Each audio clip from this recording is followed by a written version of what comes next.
I'm pushing the cart, and as I move the cart literally like 2 to 3 inches, bro, all I hear is this man screaming at the top of his lungs.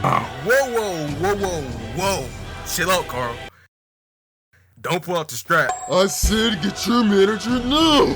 Because bro was super calm a second ago, you feel me? And since I told him I was gonna hurry and push the cart inside the bay, he just became the biggest man Karen of all time. Like, what?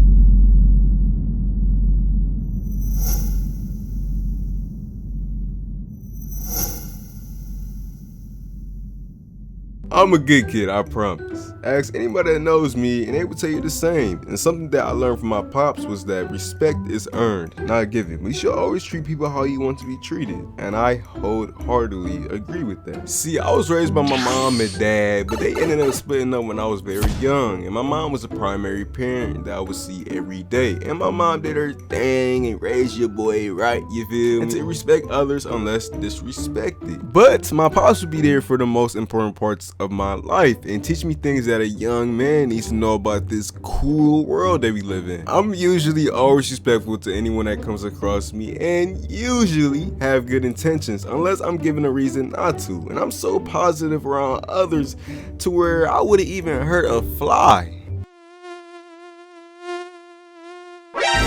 But enough talking about that, man. In this story time, I want to share an intense and emotional chapter of my life when I faced a challenging situation involving a veteran who tried to ruin my life. It was a tumultuous experience that pushed me to my limits, but it also taught me a valuable life lesson about resilience. So, enjoy.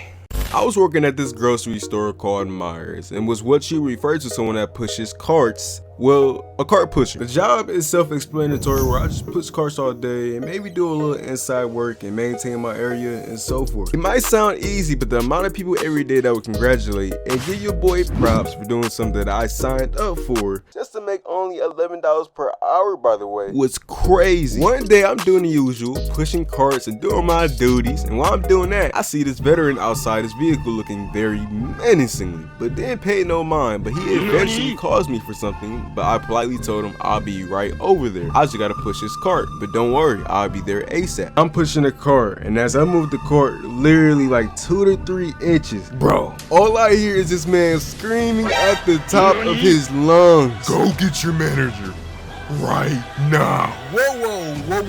Whoa. Chill out, Carl. Don't pull out the strap. I said get your manager now. Off rip in my head, I'm like, who are you talking to, little bro? Because bro was super calm a second ago, you feel me? And since I told him I was gonna hurry and push the cart inside the bay, he just became the biggest man Karen of all time. Like, what? This guy was a menace, man. Boy, I tell you, the look in his eyes, man, was like the look of 1,000 seals. What does that mean? I don't know, but it was bad, my guy. I was so confused because I never had a customer scream at me like that, and I automatically was thinking that maybe it was an emergency. And even some of the other customers that were there were kind of urging me to speed up a little bit. I get my manager and then I make sure to go to the other side of the grocery store so I didn't have to deal with that psycho ever again. Now I say a couple minutes, maybe hours go by, and as I'm getting ready to finish up, I see 1 or 2 fire trucks going to the other side of the grocery store parking, and I was very confused on why. Then I remember about the situation that happened and thought maybe that it was for the crazy vet that ended up going insane out of nowhere. Now still to this day, I don't know what happened exactly, but what I do know was that I got yelled at by doing my job, and I'm not gonna lie, I was heated, and even let my mom and my girl at the time know the situation when I got home, because the way bro was yelling at me, I feel like I was his son and was following his instructions at his command.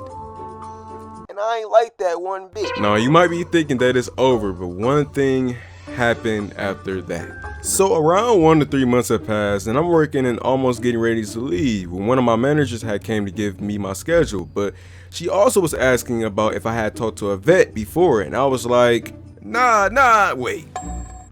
There was this one guy. And that's when she told me that he was saying how much of a bad employee that I was and that I should get fired and I didn't help him fast enough. And while I'm hearing all this, I'm just getting more angry by the second because I thought I was going to hear the last of that guy. But she told me not to worry and that it wasn't that big of a deal, and I low-key think that she knew that my heart was in the right place and that I wasn't trying to do no wrong. And yeah, she was right for the most part. It was still frustrating that I almost could have lost my job for literally doing my job. But hey, it be like that sometimes. After that, I kept working at that job for a couple years and I had fun pushing carts all day and pushing my body to its limit. Man, I quit at like a week or two later.